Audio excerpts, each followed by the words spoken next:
রোশনাই ধারাবাহিকে দেখেছিলাম গরিমাকে বাড়িতে দিয়ে এসছে আরণ্য। গরিমার শরীরটা ভালো নেই, ওর মা ছুটে এসছে ঘরে, ভাবছে গরিমার কি হলো, গরিমা বমি করছে। ওর মা বলছে কী রে, তোর শরীর খারাপ? বলছে হয়তো গ্যাস অম্বল কিছু হয়েছে। তখন বলল যে এর আগেও কি বমি হয়েছে? বললো হ্যাঁ, ওই বাড়িতেও আমার এরকম এক আধবার হয়েছে। তখন ওর মা সন্দেহ করছে অন্য কোনো ব্যাপার না তো, অবাক হয়ে গেছে। বলছে তুমি কি বলছো? বলছে যে চলো ডাক্তার দেখিয়ে আসি। তখন বললো এই সামান্য বমির জন্য ডাক্তারের কাছে যাবো? বললো হ্যাঁ, আমার একটু অন্যরকম মনে হচ্ছে। তুমি কনসিভ করোনি তো? বলছে কনসিভ? ও বলছে না না না, এরকম হতে পারে না। তারপর চিন্তা করছে, এক রাতে ড্রিঙ্ক করে এসেছিল আরণ্য, ওকে জোর করে ধরে বেঁধে রেখেছিল আর চেষ্টা করেছিল ওকে নিজের করে নেওয়ার। সেই রাতের কথা হয়তো আরণ্যকের মনে নেই, কিন্তু মনে আছে গরিমার। কিছু কি এমন ঘটে গেছে ওর জীবনে যেটা ও জানতে পারেনি। গরিমা বলল সেরকম যদি হয় আমি টেস্ট করে নেবো। বলছে দেখো, সব টেস্ট তো রিপোর্ট ঠিক আসে না, তুমি একবার কেন অনেকবার করো, কিন্তু আমি তোমাকে ডক্টরের কাছে নিয়ে যাব, একটা কোনো সিদ্ধান্তে আসতে হবে। বলল তুমি কি করতে চাও? তখন বলল যে আরণ্যক তো তোমাকে ফেলে দিয়ে চলে গেল, ও আবার রোশনাইকে বিয়ে করে সংসার করবে, দেখবে ওর সন্তান হবে, তোমার সন্তানের ও দায়িত্ব নেবে না, তাহলে তুমি কেন এইসব নিয়ে এগিয়ে যাবে? বলল তুমি কি বলতে চাইছো? আমার যদি সন্তান হয় তাকে আমি মেরে ফেলবো? আমি কখনোই তা করব না। আমি চাই এমন একজন কেউ থাকুক আমার একান্ত নিজস্ব, আমি কাউকে দেব না। আমি যদি সন্তান সম্ভবা হয়ে থাকি ওকে আমি জন্ম দেবো। আর আরণ্য খুব দায়িত্ব সম্পন্ন মানুষ না? ও যখন জানতে পারবে তখন আমি আমার সন্তানকে ওর কাছে ঘেঁষতে দেবো না, বুঝতে পারবে ওর কীরকম কষ্ট হয়, এটাই ওর শাস্তি হবে। ও আমাকে কম জব্দ করেনি। ওর মা বলছে যে তুমি একা একটা বাচ্চা মানুষ করতে পারবে? এরকম কি সম্ভব? তোমার কাজকর্ম আছে। বললো দেখো এরকম তো অনেকেই করে, সিঙ্গেল মাদার থাকে না, তুমি কেন চিন্তা করছো? আমার কিচ্ছু হবে না, আমি ঠিক সামাল দিয়ে নেবো, আমি আমার বাচ্চাকে জন্ম দেবো, আমি মানুষ করব, আমার পরিচয়ে বড় হবে। আর আমি আরণ্যককে ঠিক জানাবো, কিন্তু ওর কাছে আমি আর ফিরে যাব না।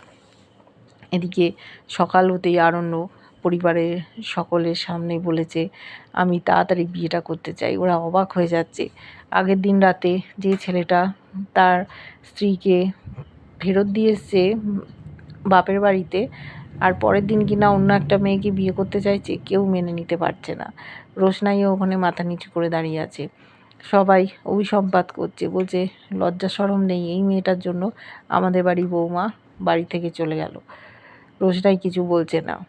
আরণ্যক বলছে তোমরা ওকে কিছু বলো না, যদি দোষ করে থাকি আমাকে তোমরা বলতে পারো, ওর তো কোনো দোষ নেই। বড় মা জেঠু এরাও অবাক হয়ে যাচ্ছে যে কি করে সম্ভব, একটা মেয়েকে রেখে আসার সাথে সাথে আরেকটা মেয়েকে বিয়ে করতে চাইছে, এও কি সম্ভব? তখন জেঠু বলছে রোশনাই, তোকে আমি অন্যরকম মেয়ে ভেবেছিলাম, কিন্তু এখন বুঝতে পারছি আমাদের চিন্তাধারা ভুল ছিল, তুই হয়তো এই জন্যেই এই বাড়িতে ঢুকেছিলি। রোশনাই বলল জেঠু, তুমি আমাকে চিনতে ভুল করলে, তুমিও এইসব কথা বলছো? বলছে এছাড়া কি বলবো বলতো, একটা মেয়ে বাড়ি থেকে চলে গেল, তোর মনে কিছু দুঃখ হলো না? রোশনাই বলল দেখো, আমি বিয়েটা তাড়াতাড়ি করতে চাই। বলছে কি নির্লজ্জ মেয়ে, সবার সামনে বলছে, ঠাম্মি বলছে তুমি কোনো দিন সুখী থাকতে পারবে না, তোমার ভালো হবে না। রোশনাই বলছে ঠাম্মি, ও এমন করে চিৎকার করে উঠেছে। জাহ্নবী বলছে তোমার তো সাহস কম না, ঠাম্মির সাথে এইভাবে গলা উঁচিয়ে কথা বলছো? বলছে সরি সরি ঠাম্মি। সকলে বলছে আরণ্যক একদিন ওকে ছেড়ে দেবে, কিংবা রোশনাই ওকে ছেড়ে চলে যাবে, সেই দিন আসতে বেশি দেরি নেই। ও এইভাবে একটা মেয়ের সংসার ভাঙলো, আর ও সুখে শান্তিতে সংসার করবে ভাবা যায় না। আরণ্যক বলছে দেখো, আমি চেয়েছি যে এই বাড়ি থেকেই বিয়েটা হোক, তোমরাও পার্টিসিপেট করবে। আদিত্য কাপুর বলেছিল একটু ধুমধাম করে বিয়েটা করো, যাতে অঞ্জন প্রসাদ আর তার লোকজন জানতে পারে যে তোমার সাথে রোশনাইয়ের বিয়ে হচ্ছে। সেই জন্যই ও এত আয়োজন করার কথা বলছে তোমরা যাকে যাকে নেমন্তন্ন করার তাদেরকে নেমন্তন্ন করো, তারা আসবে।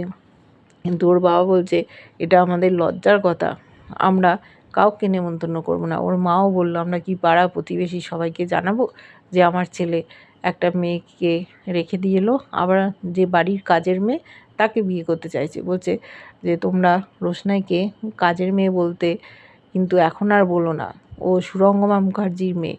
আমি হয়তো ওর সুরঙ্গমা মুখার্জির বড় মেয়ের সাথে থাকতে পারলাম না, ছোটো মেয়ের সাথে ঠিক সুখে সংসার করব। এরকম কি আগে কখনো হয়নি? কেউ ডিভোর্স করে আরেকটা বিয়ে করেনি? কেন তোমরা এরকম কথা শোনাচ্ছ? রোশনাইকে তোমরা কেউ কিছু বলবে না। রোশনাইও চুপচাপ শুনছে। ও ভাবছে যে স্যারজির শরীর ভালো না, যে কোনো সময় যা কিছু ঘটে যেতে পারে, তাই ও বিয়ে করে থাকতে চায়, যত তাড়াতাড়ি সম্ভব বিয়ে করতে চায়। আরণ্যক আবার রোশনাইয়ের প্রাণ বাঁচানোর জন্য তাড়াতাড়ি বিয়েটা করতে চায়। কিন্তু এদিকে যে গরিমার সাথে একটা ঘটনা ঘটে গেছে ওরা জানতে পারেনি।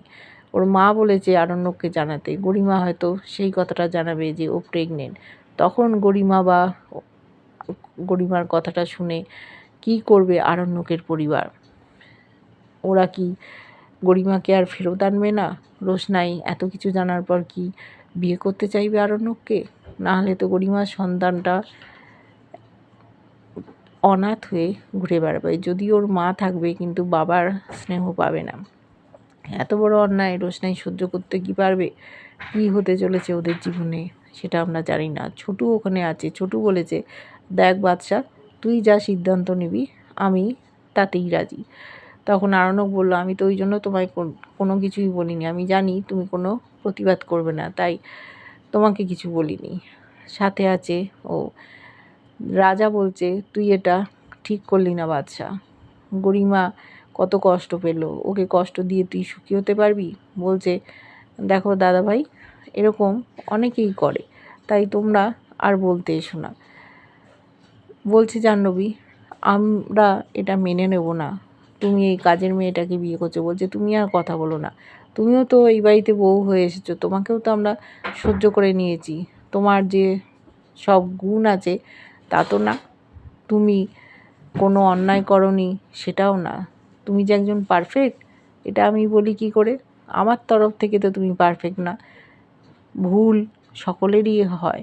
ওর বাবা বলছে তুমি আর মান সম্মান আমার রাখলে না। বলছে বাবা দেখো, আমার মুখ খুলিও না, তুমিও কি সব সময় সঠিক কাজ করো?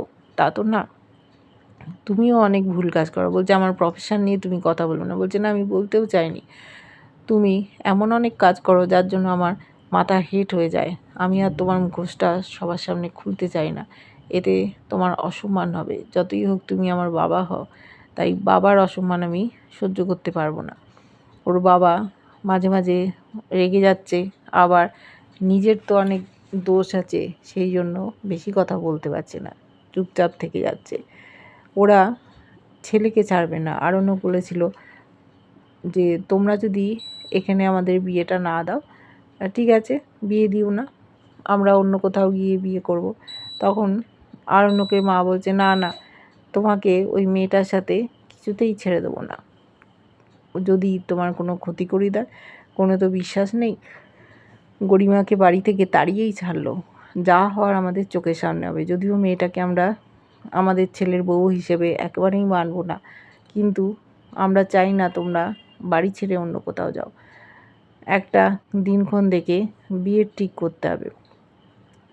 আরণ্যক চাপ দিচ্ছে বাড়িতে, যত তাড়াতাড়ি সম্ভব যেন বিয়েটা হয়ে যায়। রোশনাই ও মুখ ফুটে বলেছে সবাই গালমন্দ করছে, কি নির্লজ্জ বেহায়া মেয়ে, নিজের বিয়ের কথা নিজে বলছে। ওর কোনো উপায় নেই, ও যে কোনো দোষ করেনি, ও তো এখানে থাকতেই চায়নি, কিন্তু একটা বিশেষ কারণবশত এখানে থেকে গেছে, সেই কারণটা তো বলতে পারছে না। এদিকে নানান রকম ঘটনা স্রোত বয়ে যাচ্ছে, এরা অসম্মানিত হচ্ছে। গরিমা ওদিকে চিন্তা করছে ও কি করবে, ওর মায়ের সাথেও লড়াই করে যাচ্ছে। বলছে মা তুমিও তো অনেক অন্যায় করেছো, রোশনাই যে ওর বোন একথা প্রমাণ হয়ে গেছে, কিন্তু ওর মা হয়তো স্বীকার করে না, ফাইনাল রায় বের হয়নি, কিন্তু মনে মনে ও বুঝতে পারে যে ওর মা একটা অন্যায় করেছে, নিজের বাচ্চাকেও ফেলে দিয়ে চলে এসেছিলো ওকে। তাই বলছে তুমি বাচ্চাটাকে জন্ম দিয়ে কি করবে, কিন্তু গরিমা বাচ্চার জন্ম দেবে। এরপর কী হয় দেখতে থাকবো। কেমন লাগছে ধারাবাহিকটা জানিও, ভালো লাগলে লাইক কমেন্ট সাবস্ক্রাইব করা যারা ফেসবুক পেজ থেকে দেখছো ফলো করে সাথে থেকো।